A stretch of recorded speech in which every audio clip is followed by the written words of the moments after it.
You're telling European people that scarcity is coming to Europe and that you have to plant it because Russia has malign intentions. No, it's because you have put Russia to the brink of war. And you're going to bring the war home. And maybe, only maybe, the United States people, the Canadian people, the European people might take over again their duty and their sovereignty away from the hands of these corporate plutocrats that has taken over us, the country, and the world for so many years.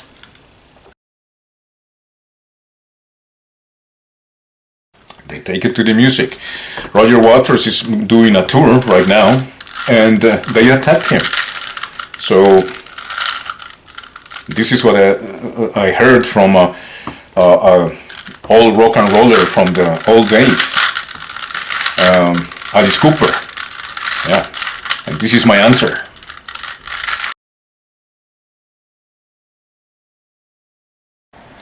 On August 7, 2022, on the David Ross Show, with Alice Cooper from the top rope. Alice Cooper said that when musicians start telling people who to vote for, I think that's an abuse of power. You are telling your fans not to think for themselves, just to think like you. Rock and roll is about freedom, and that's not freedom, said Alice Cooper. You remember Alice Cooper if you're 50 or more.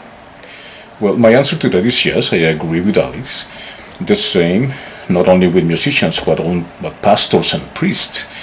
On Pink Floyd co-founder Roger Waters' current solo tour, instead of turning down the politics, he's amping them up to 11. Last time out, he preached against Donald Trump and in favor of Palestine. This tour, twice delayed by COVID and ominously titled "This Is Not a Drill," includes references to police murdering black men, semi-automatic weapons and abortion, and giant video screens in the shape of a cross. Waters guitarist Jonathan Wilson has explained why Waters' tour differs from those of fellow older classic rockers. Quote, even the Stones or members of the Beatles, it's more of a trip down memory lane than it is a current show. The activism, that's sort of the key to the whole thing.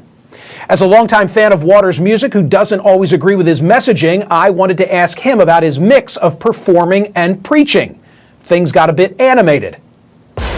So here's the quote, as I understand, that begins the show. If you're one of those, I love Pink Floyd, but I can't stand Roger's politics, people, you might do well to f*** off to the bar.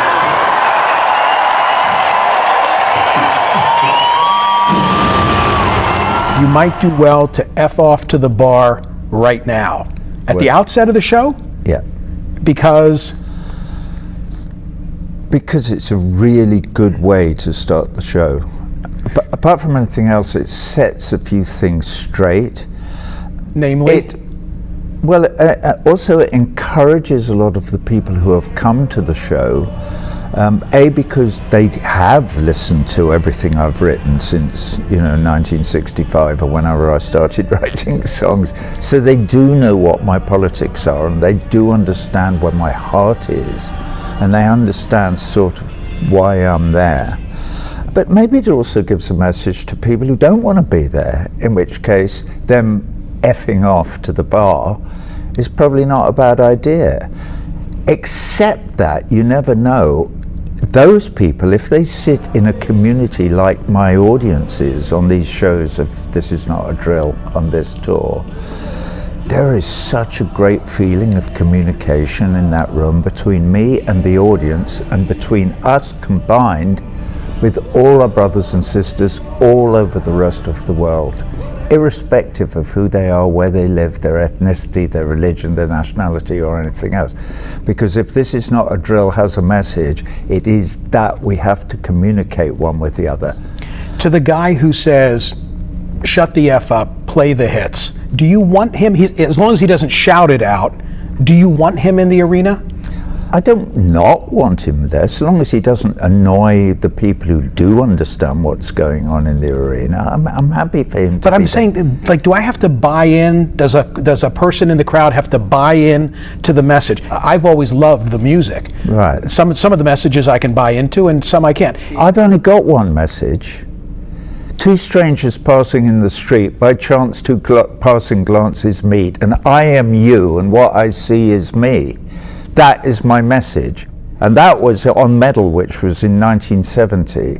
And basically, my message hasn't changed. I recognize your humanity, but I recognize all the Russians and the Chinese and the Ukrainians and the Yemenis and the Palestinians. Are you an equal opportunity offender on this tour? Here's why I ask. I remember the last tour. Of course, I came and watched. Very much, about Trump. And in the current show, you've got a montage of war criminals, according to you, and a picture apparently of President Biden on the screen, and it says, "Just getting started." What's that all about? President Joe Biden? Yeah. Well, he's fueling the fire in the Ukraine for a start. That is a huge crime. Why won't the United States of America encourage Zelensky, the president, to negotiate, obviating the need for this horrendous war that's killing. You're blaming. We don't know how many Ukrainians. But you're blaming the party that got invaded. Come on, you've got it reversed. That's any war. When did it start? What you need to do is look at the history, and you can say, well, it started on this day. You could say it started in 2008.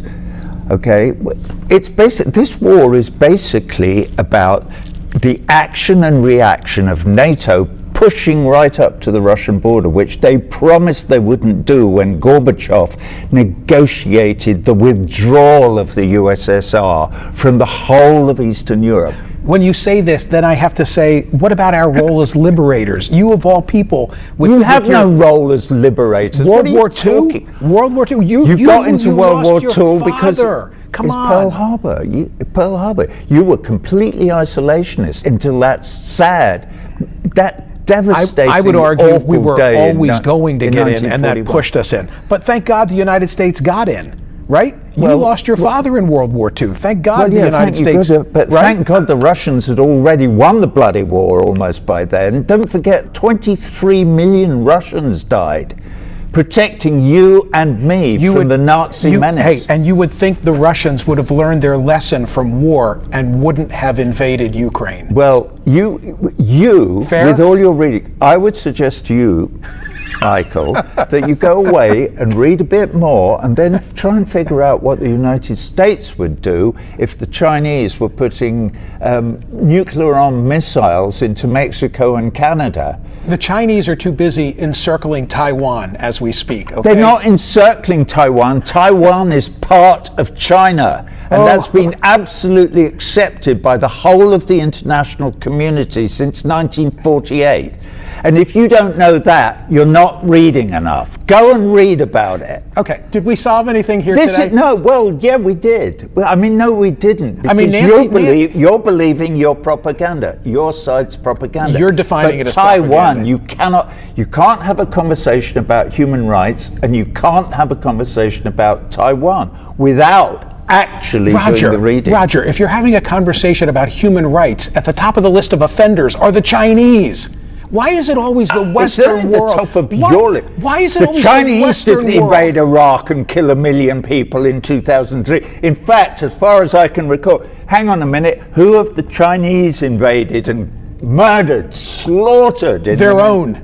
Bollocks. Okay. That's absolute nonsense. Complete nonsense. You should go away and read, but read some proper Hey, my literature. problem is I spend too much time reading your liner notes, okay?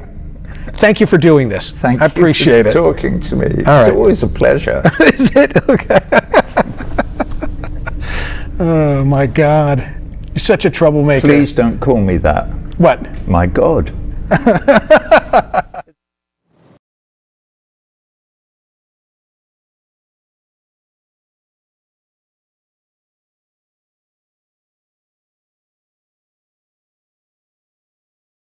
But if he is speaking about Roger Waters' interview on CNN, abuse of power also is to make believe your fans, at least, that anyone who listens rock and roll will be ignorant of the facts of history and the international agreements, as well as the international treatises that are to be respected by all for the benefit of all.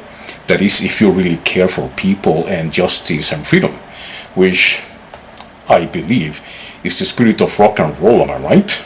And if you wish to avoid the conflict and war, that is responsible rock and roller, not just rock and roll freedom. Otherwise, what he is saying, what Alice is saying, is that when the nukes start falling at home in the West, Russia and China are the only ones to blame because they never did nothing in recent history to avoid war and conflict, according to the media. And that, Alice, is irresponsible freedom, and it's not the spirit of the rock and roll I grew up with and in which I still believe. That's my answer to Alice. I don't know what you think about that, but it makes sense. It does to me, and I hope to you too. As you can see, these are the classics. Classics in Edmonton, live. This is something you cannot miss. And if you miss, I hope this video will help you understand about jazz and get back to it. This is the old days, nothing wrong with it. Play a good old Duke Ellington standard called Take the A Train. Only in Canada we call it Take the Train, eh?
Come on, guys, clap.